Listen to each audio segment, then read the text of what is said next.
Aí o Renato bate uma palma e por que você bate palma, Renato? Que é pra dar empolgação, pra se animar, né? Tipo que a academia. Não, Aí a gente apaga a luz. Fala galera do Dica D, tá começando mais um Dica D Dossiê, aquele programa que você fica conhecendo fotógrafos que você às vezes talvez já conhece um pouco mais, se não conhece a gente apresenta. Hoje eu falarei sobre uma fotógrafa que eu particularmente admiro demais. É a Cláudia Andujá. Ela é suíça, mas é naturalizada brasileira já faz um bom tempo. Bom, a Cláudia Andujá nasceu em 1931, ela é filha de uma protestante suíça e de um judeu húngaro. Pela data vocês já podem perceber que mais uma vez será um fotógrafo que teve problemas com a guerra. Sim, a Cláudia Andujá perdeu o pai muito cedo. Ele era um judeu húngaro que acabou falecendo nos campos de concentração, provavelmente em volta de 1944, ela ainda era muito jovem. Ela sempre teve, na verdade, uma relação um pouco distante com a família, tanto com a mãe quanto com o pai. Ainda muito jovem, ela se mudou para os Estados Unidos para morar com um irmão, né, do pai, o tio dela. Depois de estudar nos Estados Unidos, ela veio para o Brasil, onde estava a mãe dela, que é suíça, morava na Hungria com ela antes, na época em que o pai dela veio a falecer. Isso aconteceu em 1955, desde então ela mora em São Paulo. A Cláudia relata em várias entrevistas que ela começou a fotografar com a maneira de se comunicar. Afinal, ela estava aqui no Brasil, não falava português, teve uma história de vida muito difícil, vocês já puderam perceber só por um pouquinho que eu já contei aqui. Eu usava a fotografia para se aproximar, para se comunicar, para expressar algumas coisas também. Ela logo começou a fotografar para revistas importantes, como a revista Realidade, Quatro Rodas, Cláudia e tantas outras.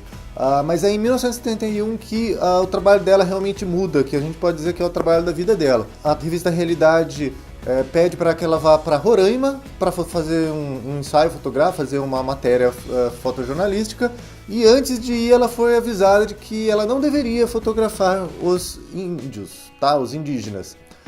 Ela achou isso um pouco curioso, né? Mas ok, aceitou, só que contudo, porém, ela, vamos dizer assim, ela não seguiu as ordens e fotografou o povo Yanomami. E desde então ela teve um contato muito próximo com os Yanomamis. A Cláudia não permaneceu lá apenas para fotografar. Ela era uma ativista da causa indígena, ela ajudou demais os Yanomami na questão humanitária, na saúde, garantindo a sobrevivência dos povos, quanto a demarcação do território. Ela também teve uma ONG, tá? E é curioso notar que, vocês perceberam, ela foi para lá em 71, já, na época da ditadura militar, e em 78 ela foi expulsa da Amazônia, do território indígena, por ordem da FUNAI. O governo militar achou que ela estava ali, os interesses dela não eram pró-governo, né, vamos dizer assim, e que ela, de uma certa maneira, representava uma ameaça. Então ela foi expulsa se eu não me engano, em 77 do território indígena. Em 78, em São Paulo, ela funda uma ONG, né? Ela começa a trabalhar numa ONG a favor da demarcação do território Yanomami. Mas só em 92 que a ONG consegue que seja aprovada a demarcação do território Yanomami. Na internet a gente tem acesso a várias entrevistas, tanto escritas, tem uma muito boa para a revista Trip, quanto entrevistas em vídeo, uma inclusive do Abu Janra no extinto programa Provocações. São entrevistas muito boas e é legal que ela realmente lida com o povo Yanomami como o povo dela, assim, ela se sente parte, porque ela realmente morou muito tempo, se eu não me engano, aparentemente ela morou 7 anos junto com os Yanomami, entre 71 e 78, e depois voltou várias vezes lá, né? Ficou vários anos morando perto também, e tem várias histórias muito interessantes. E eu queria destacar aqui um ponto que faz qualquer fotógrafo pensar sobre o trabalho do fotógrafo em si. A gente conhece muito trabalho de fotografia que retrata a miséria, retrata situações difíceis. E a Cláudia, ela vivenciou uma época em que o governo militar estava fazendo a Transamazônica, levando a estrada. Também tinha muito garimpeiro que invadia as terras indígenas de maneira ilegal, né? E isso levava a doença, né? Como vocês já devem ter estudado, né? Quando os europeus chegaram no Brasil, eles passaram doença para os índios. Isso também aconteceu durante a ditadura militar de uma maneira muito forte. Então as estradas começaram a chegar, a atravessar a Amazônia, e os trabalhadores levavam doenças que os povos indígenas não tinham preparo, né? Não tinham resistência com elas.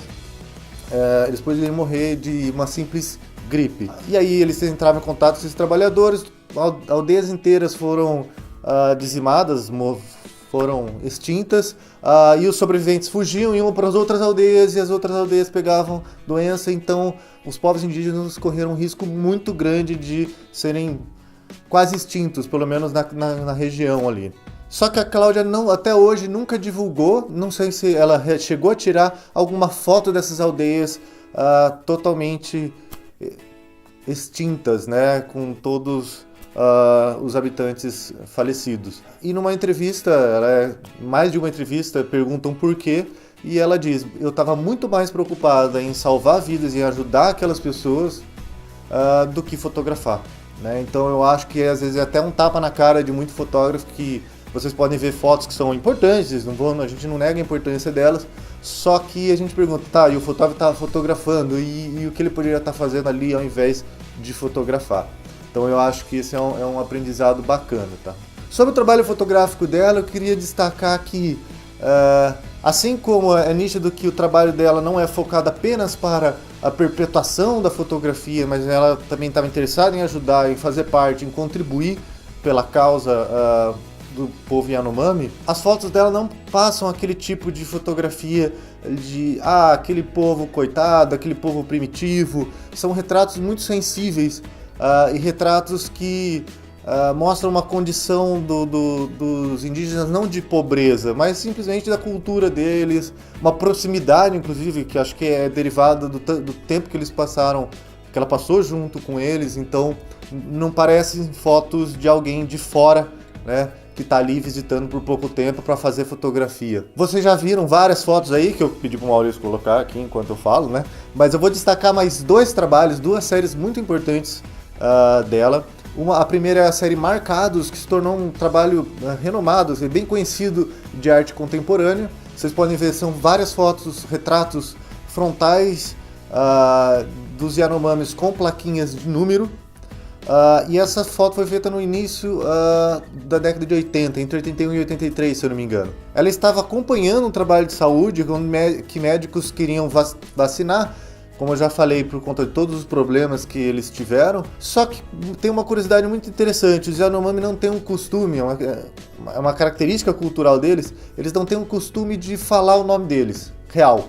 Então é comum eles até darem apelidos, eles não ligam se você apelida eles de um jeito, porque é até melhor. Por uma questão cultural, eles não têm o costume de falar o nome real deles. Então a maneira que ela achou para conseguir fazer as fichas e certificar quem estava vacinado ou não era colocando esses números. E isso é bem marcante quando você colocar números em pessoas, né?